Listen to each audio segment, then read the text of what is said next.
¿Qué tal, amigos? ¿Cómo están? Bienvenidos a su programa Verdades Divinas.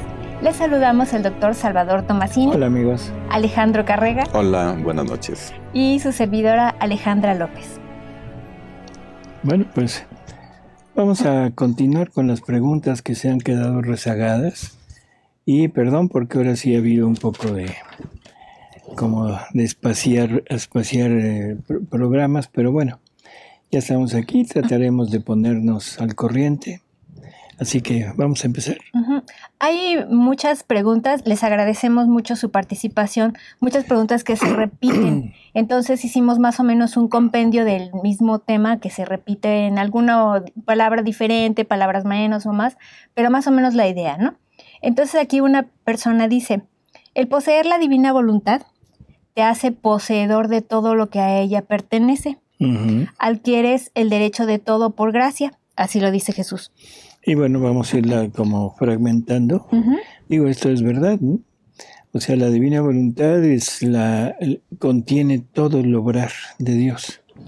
O sea, todo está incluido en ella. Acuérdense que una de las definiciones que tenemos dada por Jesús sobre la voluntad es que es como una caja en donde se van almacenando todos los actos del ser.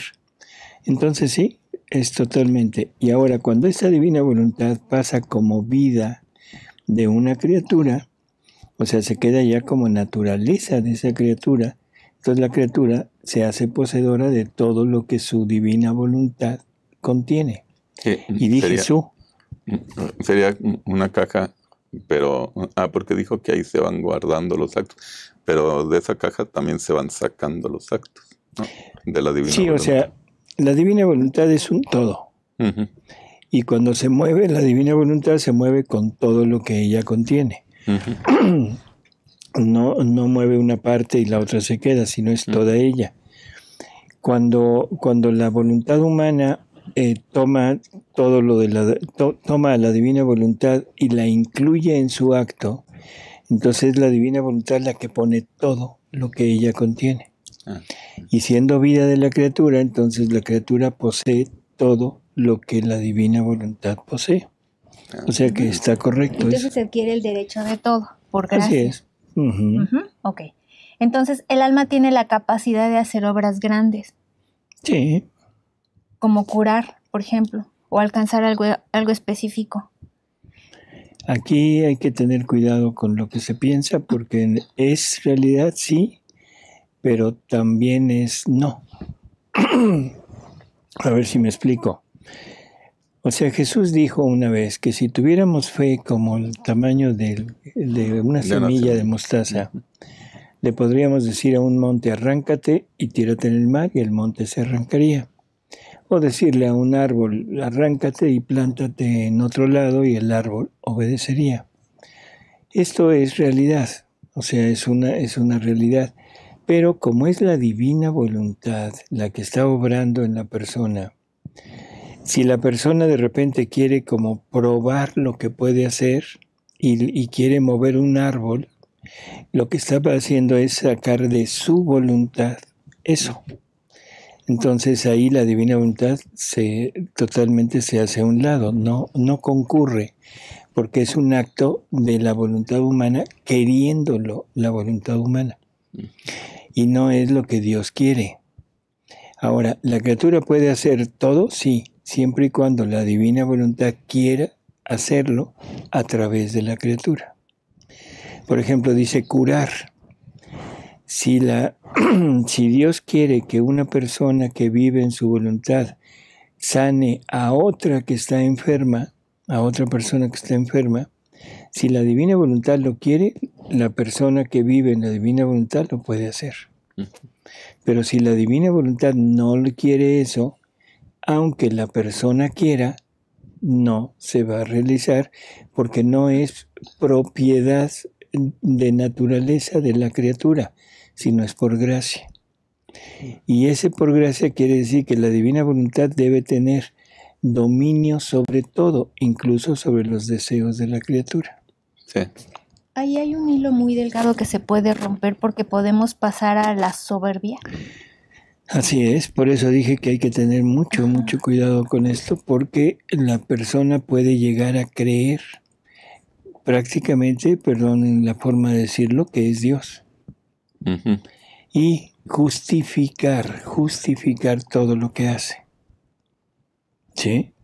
O sea, hay personas que se atreven en un momento dado a corregir a alguien de una manera muy brusca, muy ruda, y justificarlo, decir, no, es que Dios quería corregirlo, que Dios quería reprenderlo a través de mí.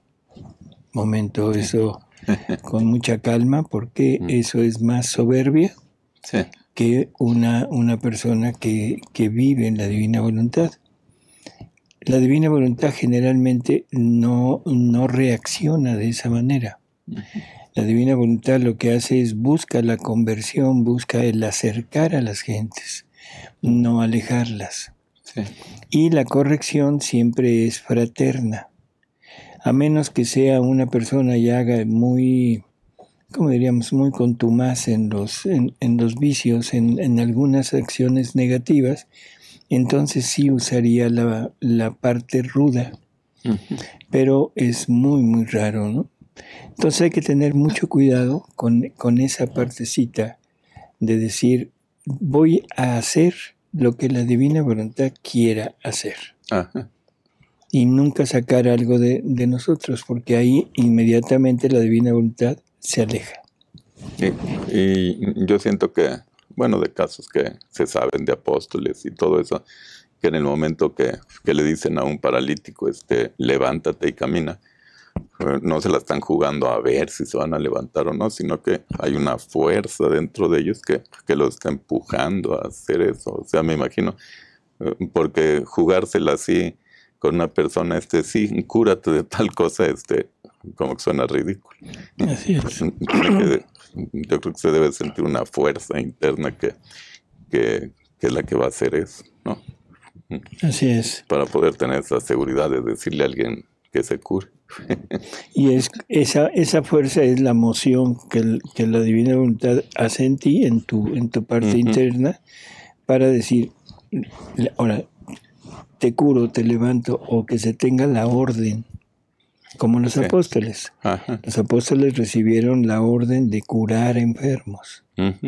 Entonces ahí ya no necesitaban la parte de esa moción, ya la tenían. Sí. Y esa era su misión. Si Dios a alguien le quiere dar esa misión de curar, adelante, que haga todo lo que sea y que busque enfermos para curarlos. Sí. Pero que la divina voluntad esté de acuerdo. Por eso, sí, cuando ya sea la misión de alguien, ya no necesitará esa moción, porque ya le dieron el encargo de curar enfermos. O sea, ahí está ya garantizado que al que se le llegue lo va a curar. Lo va a curar. Lo más probable es que sea que no tengas esa misión específica, pero que tengas el poder de hacerlo, pero siempre y cuando la divina lo quiera hacer, la divina voluntad. Un ejemplo es Luisa. Luisa, cuando el padre Aníbal Di Francia se enferma, Luisa quería curarlo. O sea, la intención de ella era curarlo. Pero Aníbal muere. Y entonces Luisa le pregunta a Jesús y le dice, oye, ¿por qué no concurriste conmigo para curar al padre Aníbal? Y a Jesús le explica el por qué. Pero no era voluntad de Dios curar al padre Aníbal. Ahí era voluntad de Luisa. ¿Sí?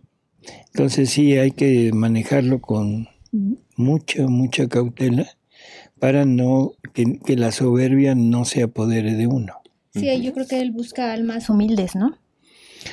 Para que no se vayan a ensoberbecer, para que decir, estoy curando y vengan a mí todos y soy grande. Soy grande, exactamente. Una de las cosas que a veces se recomienda dentro de la divina voluntad es nunca intentes hacer algo. Nunca planees hacer algo. Porque generalmente ahí es la voluntad humana la que está actuando. La voluntad humana la que busca hacer determinadas cosas, y podríamos decir que hasta con buenos fines, con buenas intenciones, de darle gloria a Dios, de ayudar a las personas, en fin. Pero eso generalmente sale de la voluntad humana. Cosa diferente cuando es voluntad de Dios, porque ahí lo primero que pasa es que Dios te pone en la persona o la situación adecuada para hacer algo que ella quiere. Y lo segundo es la emoción esta que tú dices, Ale, ese movimiento interior de decir, lo voy a hacer. Sí, de saber que está ¿así? hecho. Y entonces en ese momento está hecho. Puede ser algo tan simple como ayudar a alguien. Algo tan sencillo como ayudar en una obra. Como quizá en un momento dado el intentar o el hacer algo que sale de la posibilidad de la voluntad humana, pero para bienestar o para el bien de una determinada persona o de un determinado grupo. Pero siempre será, Dios te presenta la situación y te pone ese movimiento interior. Ahí es seguro que es voluntad de Dios. Cuando tú lo quieres hacer por iniciativa, que dices yo quiero hacer esto, voy a hacer esto otro, voy a no sé, lo que quieras, voy a difundir, voy a organizar, voy a hacer lo que sea, esa es voluntad tuya. Ahí aplica el refrán que dice, ¿quieres hacer reír a Dios? Cuéntale tus planes. Bueno, más o menos. Pues sí, una cosa es lo que la alma quiere y otra cosa es lo que Dios quiere. Así es. Y aquí no solamente Dios se ríe, sino que dice, bueno, ahí nos vemos. Muy chistosa. A ver si... Ajá, entonces, ¿por qué dice al final este comentario? Porque la potencia está viva y activa y le pertenece a esa alma. Le pertenece, sí, pero también le pertenece la parte volitiva. ¿Sí? Uh-huh. O sea, para llegar a hacer las obras de Dios a través de una criatura, debe ser Dios el que inicie el movimiento. La divina voluntad concurre con todo su hacer, con todo su conjunto de cosas, con todo su ajuar, concurre en todos los actos de la criatura. Y entonces la criatura está haciendo actos divinos. Por eso es que es un acto divino. No es no sé qué idea nos formamos en la mente de que la criatura hace un acto divino. O sea, tenemos ideas medio distorsionadas. Lo que pasa es que todo Dios concurre como si Él quisiera e hiciera aquello que la criatura está haciendo. Tú ahorita te pones a escribir en la divina voluntad y es la divinidad, es la vida divina que quiere escribir y que está escribiendo en ti. Por lo tanto, es un acto de Dios, no es un acto tuyo. Y Dios concurre con todo lo que Él es. O sea, esa escritura es de Dios. Siempre y cuando haya yo fundido mi voluntad en la de Dios, y mis intenciones al escribir sea hacer la voluntad de Dios obrante. Que tus intenciones al escribir sea que la divina voluntad escriba. Que haga vida la divina voluntad en lo que estás haciendo. Por ejemplo, en Luisa, los escritos de Luisa.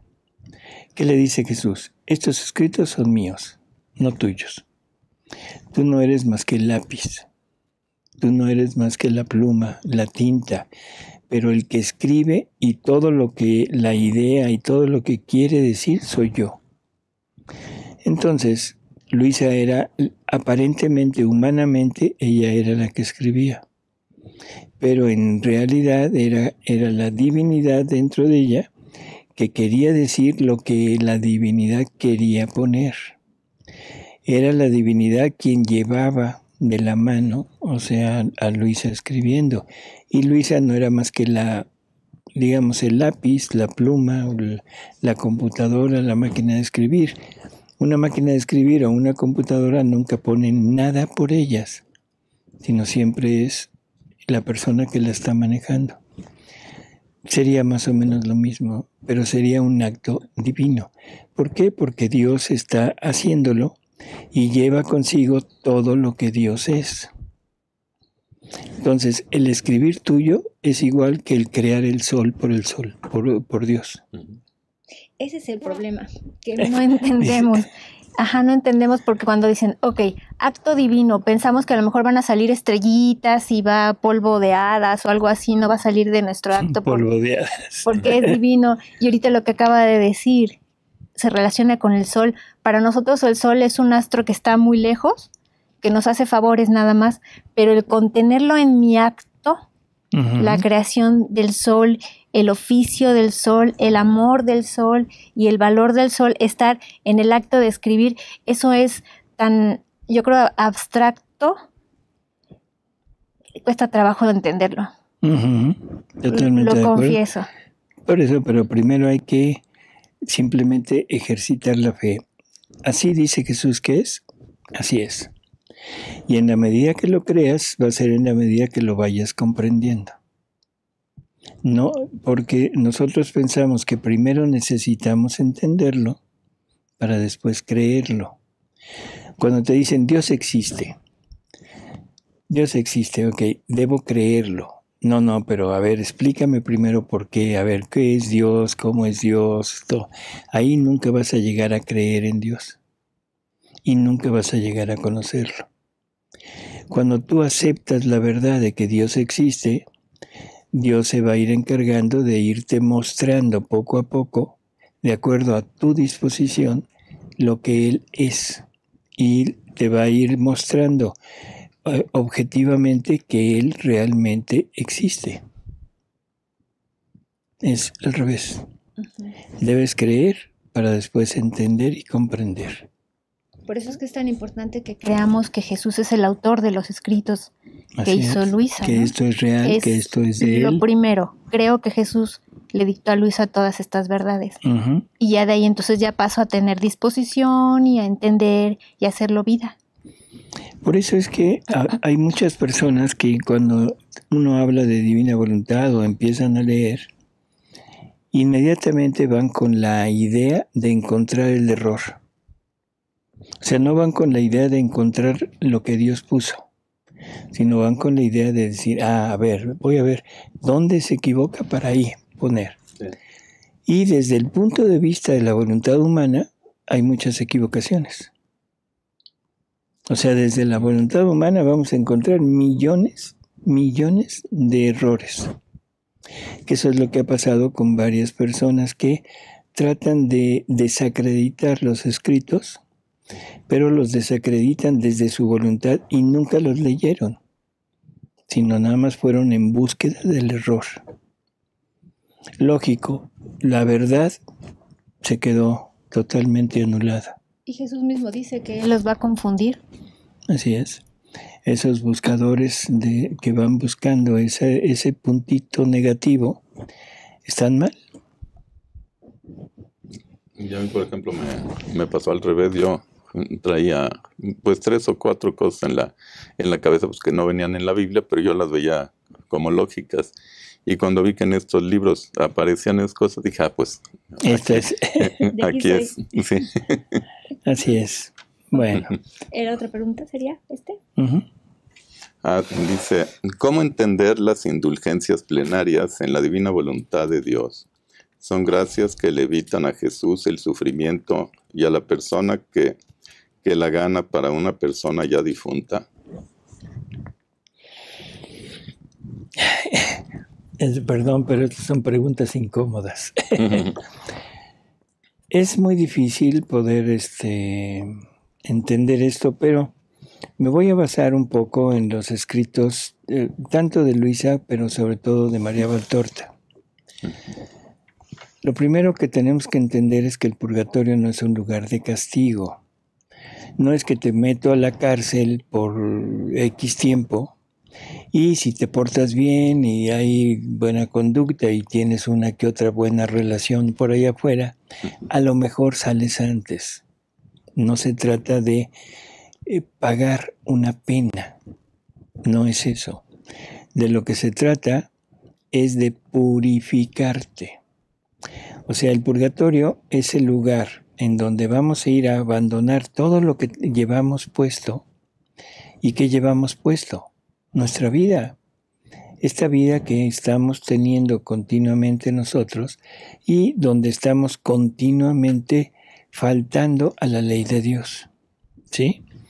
Entonces lo que está pasando es que el amor que deberíamos de haber puesto en cada obra, ese amor hacia Dios, ese amor hacia el Creador, queda defraudado. No estamos poniendo ese amor.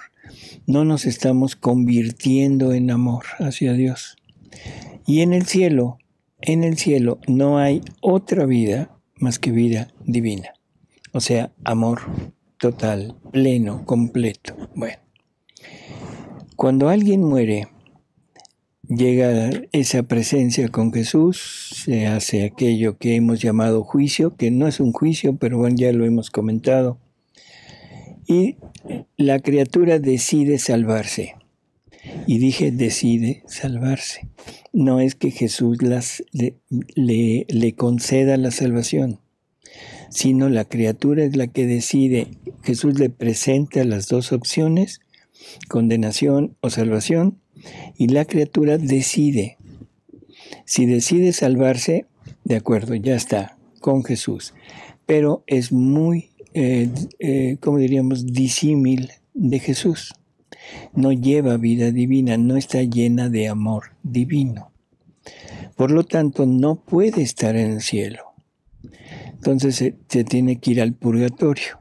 Bueno, dice Jesús que en el purgatorio el alma sufre por el fuego del amor. No es fuego así como el que conocemos. El alma no se está quemando, no se está chicharrando, perdón por la palabra, pero no está en ese punto, sino está consumida por el fuego del amor interior. Cualquier persona que haya tenido una pasión en pleno sentido, sabrá lo que estamos hablando. Entonces, ese haber estado en la presencia de la divinidad, Jesús ya mostrándose como divino, es como un imán que atrae al alma. Pero el alma misma se ve y dice, no puedo estar ahí, estoy muy manchado. Entonces me tengo que quedar aquí. Y ese deseo de estar, pero no poder, ese es el fuego del amor, y eso es lo que la va purificando. Va haciendo que quite lo humano para poner ese amor que está sintiendo hacia la divinidad. ¿Cuánto tiempo tarde en el purgatorio? No sabemos, o sea, hay tiempo, o sea, como que el purgatorio es una extensión del tiempo, porque hay un momento de entrada y un momento de salida, y eso implica tiempo. Sí. Ahora, viene una indulgencia. ¿Qué pasa con la indulgencia? Es un perdón total. Y uno dice, bueno, sí, si fuera una culpa, si fuera una pena, una condena por algún delito que hizo, bueno, se le perdona, se le condona y sale. Pero aquí no se trata de un perdón. No se trata de condonar la pena. Se trata de la purificación que esa alma debe tener y de que se convierta en amor para poder habitar con el amor divino. Lo harán así, Dios hará, le quitará, le arrancará todo lo que tiene y le pondrá el amor. Poco a poco. Sí y no. Sí y no. O sea, puede ser que... Ya, vamos. Sí, ¿verdad? O sea, sí y no por esto. Jesús dice que cada vez que se hace algún acto ofreciéndolo por las almas del purgatorio, lo que se hace es aumentar la intensidad del fuego del amor. Aumentar la intensidad del fuego del amor. Si de repente esta alma tiene vamos a hablar de intensidad de amor del 50, y eso la va a ir purificando poco a poco, cuando llega una oración, alguna cosa que se ofrezca por esa alma, bueno, en vez de estar al 50 se le agregará al 70. O sea, ese alma sufre más intensamente para menos tiempo. ¿Qué pasaría con una indulgencia plenaria? Pues más lágrimas. Le suben totalmente hasta el borde, hasta lo máximo que da aquel horno de amor. Y entonces el alma se purifica en un dolor y en un sufrimiento inmenso, pero queda purificada en un instante. Es la única manera que podemos hablar de una indulgencia plenaria, ¿sí?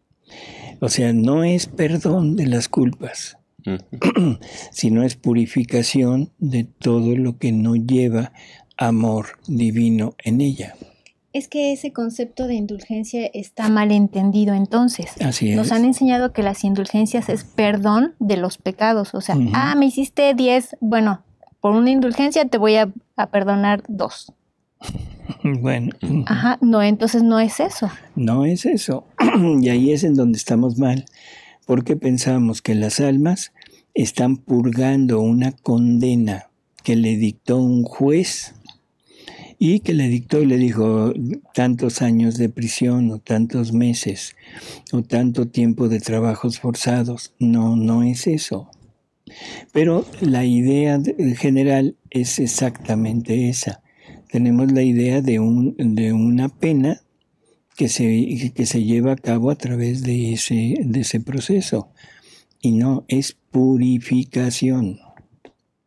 No es un fuego que quema como castigo. No es decir, Alejandro hizo esto y esto y esto. Denle 350 grados centígrados durante 20 años. Bueno, perdón. 2 años. 20 segundos. O sea, y me lo voltean, por favor, cada media hora para que se vaya rostizando bien. No es eso. Eso es un concepto que debemos entender, que Dios tiene una pedagogía para irnos enseñando lo del otro mundo, el mundo espiritual.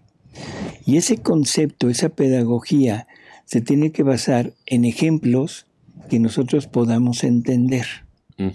Y creo que el fuego es algo maravilloso porque todos tenemos idea de lo que duele una quemadura. Sí. Ahora, ponerla en ese fuego, hacer ver ese fuego y ver a las almas así como palomitas, como ¿sí? brincando, lógico, es una impresión pavorosa. Es lo que pasa, sí, pero no con fuego interior, no como pena, sino es el fuego del amor que hace que el alma esté purificando. Y le duele, claro, le duele el tener que arrancarse lo suyo. Eso es lo mismo que Jesús nos pide para llegar a vivir en la divina voluntad. La única enorme ventaja es que aquí en la tierra lo podemos hacer voluntariamente, por medio de actos. Y eso lleva aparte de irnos purificando, lleva el mérito de hacerlo por nosotros mismos y con la ayuda de la divina voluntad. Si no se entiende, bueno, pues, perdón, pero no tengo otra forma. O sea, en María Valtorta está muy claro. Así que... Lo que pasa es que el alma llega con sus apegos. Y entonces eso es quitar mis apegos humanos y cambiarlos a lo divino, a los apegos divinos, podríamos decir eso. ¿Somos obstinados? La mamá de María Valtorta, o sea, y perdón que hable tanto de María Valtorta, pero a mí me parece una obra maravillosa, que el mundo no la ha todavía entendido, no ha captado lo grande que es esta obra. Y sobre todo con tantas personas que la han desacreditado, pero sin tener una base así firme, ¿no? Pero la mamá de María Valtorta muere, y la mamá de María Valtorta era una mujer mala, ¿sí? Mala en el sentido de que la trataba pésimo, y aparte era mala, ¿no? O sea, en todos sentidos. Entonces Jesús le permite ver a su mamá en varias ocasiones. Las primeras ocasiones en que la ve la ve casi muy cerca del momento de la muerte. Y María Valtorta la describe como una cara, como diríamos, muy ruda, muy fuerte, muy enojada, gris, o sea, un gris oscuro, y con fuego en todo ella. Poco a poco la va viendo menos, y llega una ocasión en que la ve, y la ve ya muy, muy normal. Y agarra y le dice, oye mamá, te ves muy diferente. Ya te ves bien, ya no con aquel ceño fruncido, enojado, y ahora las llamas nada más te llegan a las ingles. Y entonces la mamá le dice, mira, es que al principio tuve que purgar las penas del espíritu. Y dice, y eso me costó años, el entender que era justo que yo me humillara ante Dios. Esto es interesante. Sí. Son las almas obstinadas. Son las almas obstinadas, son las almas que tienen mucha cosa personal, las almas llenas de orgullo, de soberbia, de vanidad, en fin. O sea, le costó mucho trabajo, dice. Después de ese tiempo, cuando ya logré purgar la parte espiritual, pasé a la parte moral. Dice, tuve que purgar por todas las amistades, por todos los apegos que tenía yo con las personas, y recuerda que fueron apegos no siempre buenos. O sea, tenía apegos también malos. ¿Qué quiso decir? No sé, pero bueno. Dice, ahora ya nada más estoy purgando la parte material. Dice, pero esto ya es nada realmente, y en muy poco tiempo ya podré ir al cielo. Y por eso es que las llamas nada más las ves hasta la ingle. Pero ya se veía con un rostro muy sonriente, muy afable, muy diferente de cómo era ella.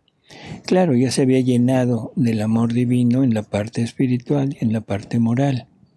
Lo único que faltaba era los actos de la parte física, de la parte material, lo que necesitaba purgar. Creo que ese ejemplo es perfecto.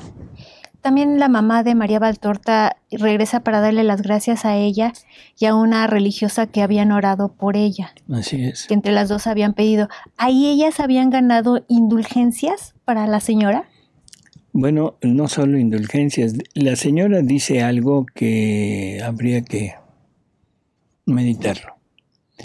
Porque si María Valtorta le dice, mamá, es que fulana y yo rezamos mucho por ti.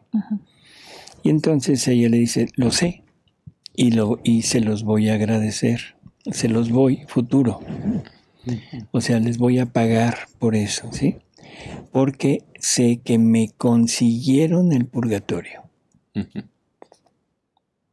Me consiguieron el purgatorio. ¿Qué quiso decir ahí? Quizá esos rezos tan intensos que hubo, como que la forzaron a ella a decir sí. Es lo más probable. ¿Sí? O sea, y lo que da a entender es que ella iba a decir no. Pero a base de todos estos rezos, como que la gracia y todo lo que ellas hicieron, la hicieron retractarse de ese no y decir sí. Le torcieron los dos brazos. Ándale, les torcieron los brazos y le dijeron di sí. Aquí entra algo que también es necesario entender. Aunque esos rezos fueron posteriores a la muerte, en la parte espiritual y en Dios no hay un pasado o un futuro, todo es un eterno presente. Entonces las oraciones y los sufragios que se hagan el día de hoy, ¿sí? Este día puede ser que surtan efecto para la muerte de alguien que murió hace 50 años o hace 500 años, no importa, porque en Dios todo es un acto único. Entonces Dios toma en cuenta lo que se hace hoy y se lo puede aplicar a alguien que está muriendo hace 500 años. O a lo mejor es algo que se le va a aplicar a alguien que va a vivir dentro de 500 años. O sea, no hay tiempo. Entonces, ¿Sí? En esta misma idea, las almas que viven en la divina voluntad son las que le consiguen la conversión a las almas o a las que las convencen que pidan purgatorio. El alma que vive en la divina voluntad tiene, dice Jesús, o sea, que los sufragios van abriendo caminos hacia el purgatorio. O sea, van teniendo esa vía para llegar al purgatorio y aplicarlo a las almas que están ahí. Dependiendo del sufragio, dependiendo de qué tanto esta persona del purgatorio hizo méritos para que le lleguen, qué tanto las personas que le mandan estos sufragios hicieron méritos para que llegue, es qué tanto le llega, ¿sí? Pero dice que las almas que viven en la divina voluntad tienen el camino regio, o sea, un camino real en que no hay impedimento y entran y pueden ir a todos los niveles del purgatorio. Con lo que dijo la mamá de María Valtorta, entendemos que por lo menos hay 3 niveles. El material, el moral y el espiritual. Jesús nos dice que hay almas que están totalmente abandonadas y que saldrán hasta el último día de existencia del ser humano sobre la tierra. O sea que hay almas que están tremendamente mal. El alma que vive en la divina voluntad tiene ese camino real para poder llegar a todos y poderles dar no solo oraciones, no solo sufragios como lo hemos entendido hasta ahora, sino que puede llegar y tomar la sangre de Jesús, tomar los sufrimientos, las llagas de Jesús y aplicárselos. O sea, bañarlas con la sangre de Jesús. Y eso las purificaría infinitamente más rápido que lo que están sufriendo por amor. Se verían bañadas por el sufrimiento del amor divino. ¿Sí? En fin, el alma que vive en la divina voluntad tiene la enorme ventaja de, teniendo todo a su disposición, puede hacer todo lo que ella quiera por las almas del purgatorio. En las horas de la pasión, Luisa va con mamita María y le dice, vayamos al purgatorio y bañémoslas con la sangre de Jesús. Así es. Por eso dije sí y no. Ok. Bueno, aquí también hay una pregunta que es igual, ¿en qué momento se sale la criatura de la divina voluntad?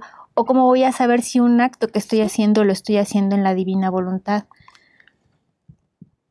Esto es bastante sencillo y al mismo tiempo complejo. Es como un sí y no. Sí.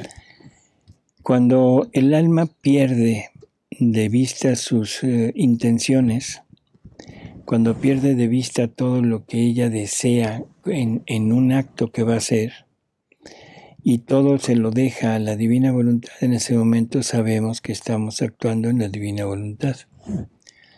Cuando la acción que llevamos a cabo, no importa cuál sea, nos deja la paz interior, ahí es seguro que actuó la divina voluntad, no la voluntad humana.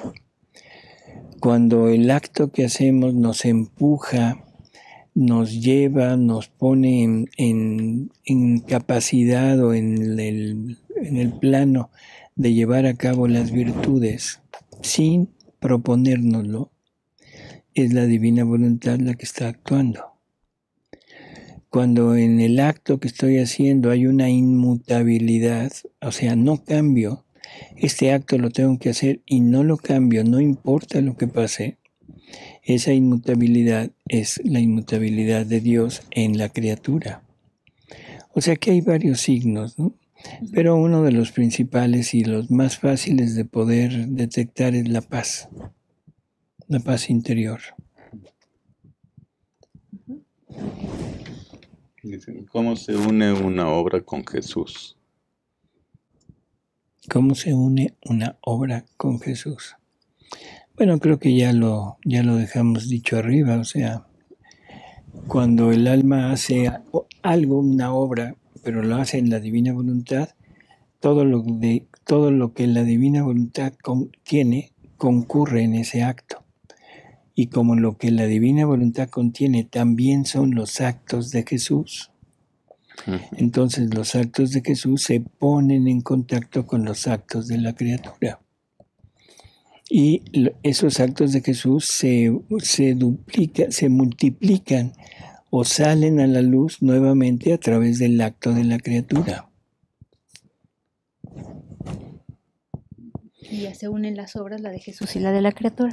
El ejemplo que siempre ponemos, un sacerdote consagrando. En ese momento hay dos obras, dos actores. El ser humano, que es el sacerdote, y el ser divino, que es Jesús mismo en él. El acto que lleva a cabo el sacerdote es un acto material. Tomar la hostia, decir unas palabras, elevarla, bajarla. Ese es el acto material.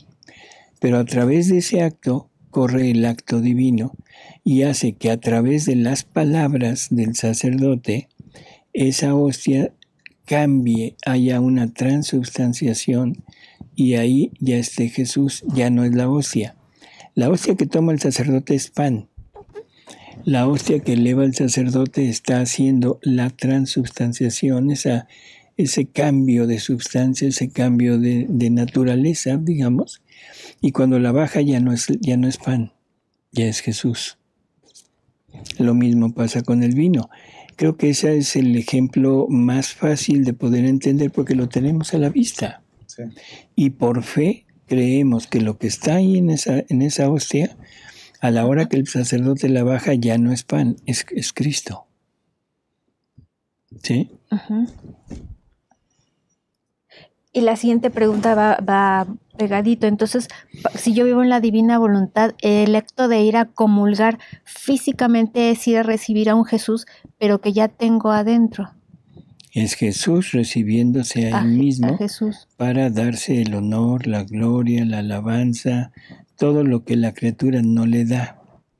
Y por eso es que Jesús se comulgó a sí mismo allá hace 2000 años para darse todo eso que él necesitaba recibir y lo extiende a todas las criaturas para poder penetrar en un alma que está en pecado mortal, que no cree, en fin, no importa en qué estado esté el alma y no importa el sufrimiento que le ocasionarán a Jesús, pero la gloria que se le debería de dar y el amor que se le debería de dar ya lo dio él en el momento de comulgarse. Entonces, eso se pone como defensa de Jesús para que no reciba todo lo que la criatura le hace. Ahora, la persona en la divina voluntad, teniendo a Jesús en sí mismo, teniendo a la divina voluntad en sí mismo, al recibir a Jesús, es prácticamente otro Jesús quien nos está recibiendo. Y es la única criatura que le puede pagar a Jesús en gloria, en amor, en alabanza, en correspondencia, por haberse quedado en la hostia. Entonces, la diferencia entre comulgar una persona que no vive en la divina voluntad y la otra. Así es. Es ya más completo. Que si por favor puede repetir lo de los actos de los santos. Cómo rehacer los actos de los santos, a pasarlos a actos divinos. ¿Cómo rehacerlos? O sea, en la divina voluntad están los actos de todos los santos. Entonces es la intención de tomarlos, la intención de estar haciéndolos nuestros y rehaciéndolos en la divina voluntad. Y entonces lo que está sucediendo es que la criatura, o sea, la persona que vive en la divina voluntad, toma los actos de los santos y lo rehace, pero en la divina voluntad. Entonces como que le pone el ingrediente divino. Y ese ingrediente divino ahora en el cielo, ese santo va a ver sus actos rehechos por aquella criatura en la divina voluntad. le servirá para mayor gloria de Él, pero una gloria que no la consiguió Él, sino que se la está dando un alma que vive en la divina voluntad. Por ejemplo, si tomo a Santo Tomás, que escribió la Suma Teológica, y yo me voy al momento en el que Santo Tomás le está escribiendo y digo, Dios, tomo los actos de escritura de Santo Tomás y los hago como si fueran hechos en la divina voluntad. Las palabras son lo de menos. Bueno, la intención, ¿no? La intención, eso es lo que cuenta. ¿Qué palabras decir? Las que cada quien quiera, las que a cada quien se le ocurra. Pero lo que cuenta es el conocer que eso se puede hacer. Si no conozco que eso se puede hacer, no lo hago. Conocerlo, creerlo y luego tener la intención de hacerlo. Ya la forma como yo lo haga, las palabras, eso ya es totalmente intrascendente. Y ese rehacerle sus actos ya le dan a ellos más gloria. Porque ven, o sea, la enorme felicidad de ellos y la gloria de ellos es que ven sus actos que son de ellos, pero rehechos por una criatura en la divina voluntad y que le dan a Dios la gloria que ellos deberían de haberle dado, pero se la dan a nombre de ellos. Ajá, y en el cielo ya todos son santos, aunque no sean reconocidos. Todos son santos. Yo puedo tomar los actos de mi abuelito y decir, rehago los actos de mi abuelito como si hubieran sido hechos en la divina voluntad y le doy más gloria a mi abuelito. ¿Y a mi abuelita también? Y a tu abuelita, y a tu bisabuelo, y a tu tatarabuelo. A todos. Y así me voy a todos los de atrás, pero me puedo ir a todos los de adelante. También. Y a los de un lado también. Así, sí. Okay. Así es. Ok. Dice, ¿por qué son pocos los que van a obtener la divina voluntad? La vida divina más bien. Bueno, creo que esta pregunta es muy obvia. Dice Jesús que serán pocos porque muy pocos se dispondrán al gran sacrificio de renunciar a todo lo suyo. Y creo que eso es muy obvio, ¿no? Entrar en la divina voluntad es quitarse todo lo que hemos ido adquiriendo a través de nuestra vida. Y es quitarnos todo lo que nosotros tenemos en nuestro interior, en el sentido de intenciones, de deseos, de anhelos, de ambiciones, de afectos, de todo, y todo ponerlo en Jesús, ¿sí? O sea, nosotros debemos ordenar toda nuestra vida en Jesús, igual que Él ordenó su vida en nosotros, hacia nosotros. Por eso serán pocos. Hay una lectura en que Jesús dice que tantos que le han ofrecido tanto, pero que a la hora de la hora se echan para atrás. A la hora de la hora se echan para atrás. ¿Qué quiere decir? Que no es sencillo. O sea, a la hora de ver ya las cosas en serio, como que el alma dice, no, espérate, yo también me quiero quedar con algo. Ese es el... Sí, lo vivimos diarios y platicamos de esto con familiares y amigos. ¿Y proponemos eso? No. Lo primero que te dicen, no, eso es muy difícil. Sí. No, eso no se puede. Me llama la atención que también en algún lado Jesús dice que al infierno irán pocos, ¿no? O sea, como que se nivela la balanza. Ahí hay una gran incógnita, ¿no? Sí. En las revelaciones, sobre todo marianas, y que les han hecho ver a los videntes el infierno, y se les ha dicho que las almas caen como hojas en un temporal, en fin. Si vemos la realidad de este mundo, pues también vemos que realmente la mayor parte de las personas estamos de tal manera tan corrompidas, ¿sí?, que sería difícil pensar en una salvación masiva. Sí. Y no tanto lo corruptos que somos, sino lo incrédulos que somos. O sea, porque ese es el punto principal. Hay una verdadera apostasía de toda la sociedad. O sea, la sociedad en general se ha quedado todavía con la idea de Dios, pero es más bien una idea de tipo cultural, de tipo de herencia, me lo heredaron. Lo viví o lo he vivido durante toda mi vida, o sea, me llevaban a misa, me ponían a rezar, y ahora como una rutina lo sigo haciendo. Hay personas que realmente sienten en su interior algo que los llama hacia Dios, se acercan a Dios, hacen actos para Dios, pero viven del mundo, aceptan al mundo. O sea, el mundo es como su punto principal. Dependen del mundo, actúan para el mundo, se dejan llevar por el mundo. Entonces, hay una cantidad inmensa de personas que están en un ateísmo total. Aún a pesar de que rezan, aún a pesar de que acuden a los sacramentos, a misa, en fin. ¿Qué es lo que sucede? O sea, ¿realmente estas almas llegarán o no llegarán? Son aquellas almas que Jesús menciona en el Apocalipsis tibias, o sea, que tienen un pie en el mundo y otro pie en Dios. ¿Se salvarán o no se salvarán? Jesús en María Valtorta nos menciona y nos dice que su pasión, todo lo que Él hizo en la redención, es tanto el valor de todo lo que Él hizo y sobre todo que nos tomó a todos en sus actos y rehizo los actos de toda la humanidad, que Él menciona que serán pocos los que se condenen.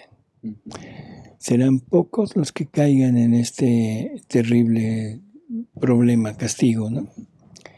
Sabemos que hay condenados, o sea, eso es seguro. Jesús nos menciona 3 o 4, entre ellos Judas, y que bueno, pues ahí están y estarán por toda la eternidad en el infierno, ¿no? Entonces, congeniar estas dos ideas, caen como hojas, y acá que serán muy pocos los que no aprovechen todo lo que Jesús hizo por ellos. Nosotros valoramos desde el punto de vista humano. Vemos a una persona que fue mala, que hizo X actos, incluso que negó a Dios, que se puso en contra de Dios, que era, no sé, satánico, en fin, todo lo que puede haber de malo. Pero no sabemos cómo va a morir. Y nosotros valoramos la muerte de alguien por si alcanzó o no alcanzó a confesarse o a comulgar. Y no ese es el punto. El punto es el encuentro que va a tener con Jesús. Que Jesús dice que tiene que ser en vida. O sea, un instante antes de la muerte. Que Jesús se les presenta, que les explica todo, que les muestra todo lo que la divinidad hizo, que les muestra todo lo que el hombre o la voluntad humana hizo, que lo rodea de amor, que lo dota con una razón perfecta, para que vea las cosas como son, no como él cree que son. En ese momento le preguntará con quién quieres así, ¿quieres allá o quieres acá? Sí. Él dice que la mayor parte van a decir que sí. O sea, y en ese momento ya el alma muere, bueno, la persona muere y se va al purgatorio. ¿Cuál de las dos será cierta? Porque las dos son dichas por la parte divina. No es que lo humano diga y lo divino diga. ¿Cuál es la verdad? Yo pienso, esa es ya mi idea, que es como la pedagogía que decíamos del infierno, del purgatorio, perdón, del castigo del purgatorio. es una pedagogía en que Jesús nos va advirtiendo lo que puede pasar si seguimos en el camino en donde vamos. Sí. Pero que la parte de esa redención, de esa restitución del hombre al punto original, es lo que más cuenta. Pero esa nunca sabremos cómo murió alguien. Sí. Decimos, murió en pecado mortal, murió negando a Dios, murió en todo lo que quieran de pecados. Bueno, eso es lo que se vio por fuera. Pero ¿qué pasó en aquel momento en que la presencia de Jesús con él? Y hasta un poquito antes, porque ya en el momento final, ya la persona empieza a ver un poco más la realidad. El otro día oí un comentario, una frase que decía, murió como buen masón, confesado y comulgado. O sea, que en el último segundo dicen por sí y pues en ese momento ya no es lo que uno creyó, lo que uno disfrutó en la vida, y ya se va a enfrentar uno a la realidad. Así es. Y a temblar. Así es. Sí. Y ese momento es, qué bueno que lo sacas así, porque ese buen masón, o sea, estando convencido de sus ideas, pero eso está convencido porque tiene una razón que está convencida de sus ideas. Sí. Pero en ese encuentro con Jesús cuando dice, lo doto con una razón perfecta para que vea las cosas como son en realidad, ahí se va a dar cuenta que todo lo que aprendió, todo lo que siguió, todo lo que creyó, era total y absolutamente falso. Sí. Y se enfrentará con esa seguridad a un destino eterno, que ahí va a ver lo que es la eternidad, en separado de Dios o con Dios. Sí. ¿Sí? Entonces, lo más probable es que diga sí. Sí. Que diga, iba yo a decir una palabra que no debía. Yo, de lo que decía ahorita de que son muchos los condenados, yo, después de ver también más o menos lo que hay en escritos y en todos los que se habla de muchos condenados, yo como que he entendido que condenados, pues estamos, todos los que tenemos un pecado estamos condenados. Y otra cosa es la condenación eterna. O sea, cuando Jesús dice, esto está en condenación eterna, es que ya no hay salida. Condenado es que todavía está o sea, que estás la en opción del proceso. cambio. Así es como yo lo he querido entender. Sí, no, y está bien. O sea, está totalmente bien. Yo pienso, y perdonen lo que voy a decir, yo creo que estamos muy influenciados por toda la corriente que viene de siglos atrás, de ese castigo, de esa inmutabilidad de Dios, o sea, esa cuestión de que Dios es un juez, porque decimos que es un juicio, que Dios es inexorable y que Dios simplemente va a decir, a ver, pon aquí en esta balanza tus obras buenas, tus obras malas. Híjole, ya te condenaste, man. Vámonos. Perdón, pero eso no es de Dios. Pero esa idea la tenemos todos. No tenemos la idea de un Dios misericordioso, de un Dios que va a hacer, que hizo y hace y hará todo lo imposible por llevarse almas con él. De un Dios que todo lo perdona, siempre y cuando haya arrepentimiento. Arrepentimiento. Y el arrepentimiento no se obtiene más que demostrándole al alma que está equivocada. Nadie se arrepiente de lo que está convencido de que está bien. Entonces, ese momento en que Jesús se presenta ante el alma, en que Jesús le da todo el conocimiento de lo que la voluntad humana hizo, de lo que la voluntad divina hizo, y todo eso es ese punto decisivo de encuentro. Lo primero es entender que el alma se enfrentó a un derrumbarse los muros de una casita en donde estaba encerrado en este mundo, y que le decían, oye, es que hay una allá, hay un Dios, hay esto. Y decían, no. Pero a la hora que se derriban los muros, dice, ah, caray, creo que sí. Primera cosa, primera impresión que lleva, ¿no?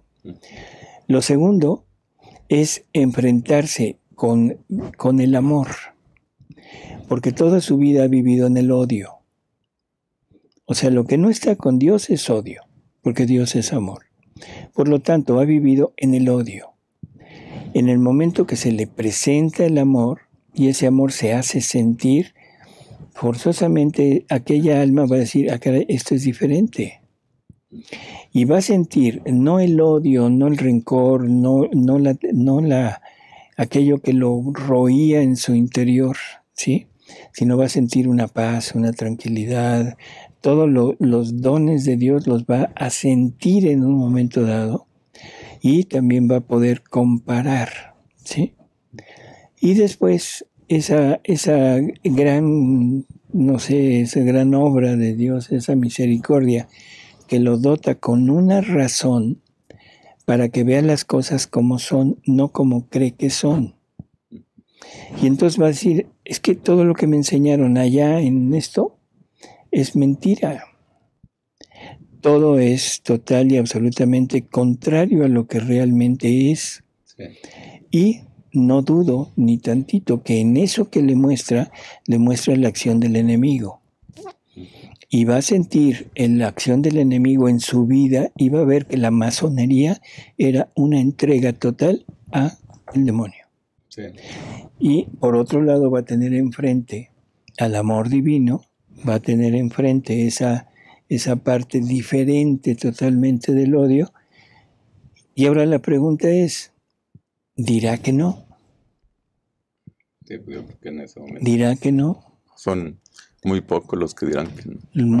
Solamente los muy obstinados. Y ya nada más sería cuestión de cuántos años o siglos de purgatorio depende de lo pues que no se eso ya es la forma de purgar.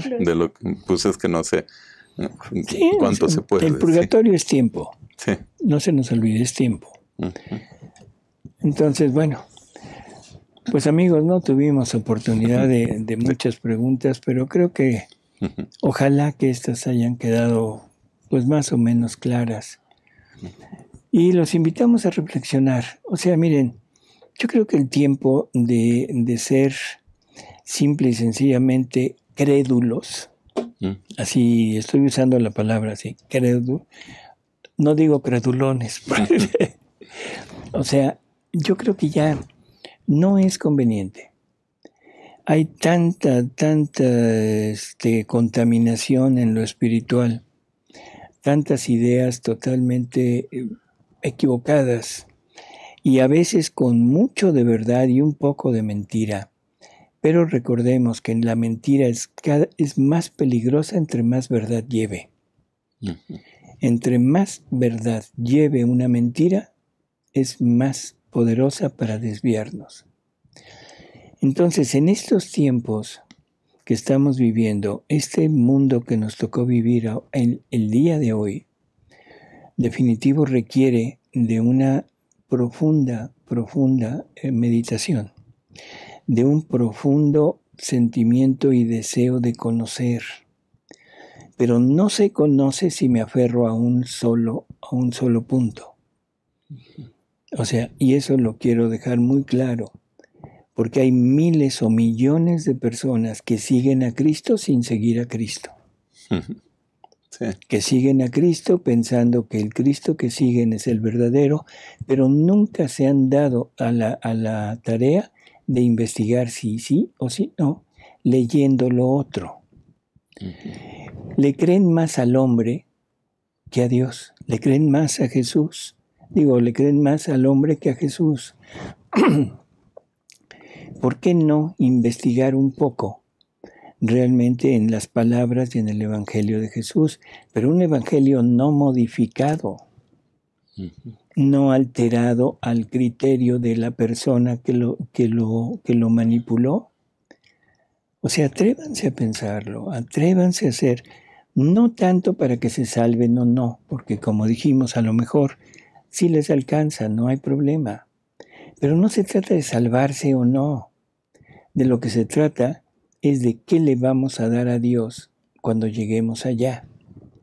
Podemos llegar como un acto de misericordia y no darle nada más que nuestra presencia. O podemos llegar cargado de gracias, de dones, de vida hacia Él y de agradecimiento y de gloria para Él. Porque a Él le podemos dar gloria. Eso de que a Dios ya no se le aumenta su gloria y todo, perdón, pero también yo creo que hay una equivocación en la forma como se maneja. Porque si no, entonces la criatura no podría aumentarle nada, no podría darle nada. ¿Cuál sería el punto de vivir una vida entregado a Él? No tendría ningún sentido. Atrévanse a pensar, atrévanse a disentir un poco de lo que piensan y a tratar de investigar. No ser tan estrictos en sus formas de ser, en sus ideas, en sus convicciones, sino tratar de diversificar para encontrar la verdadera verdad. Eso es lo que yo les podría decir, ¿no? No sé ustedes.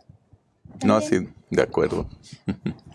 Pues amigos, no nos queda más que agradecerle a Alejandra. Gracias, doctor. A Alejandro. Muchas gracias, doctor. A Paris. Gracias. Y gracias, a ustedes, Paris, sobre todo, por su presencia. Nos vemos en el próximo programa. Buenas noches, muchas gracias. Hasta luego, amigos. Hasta luego.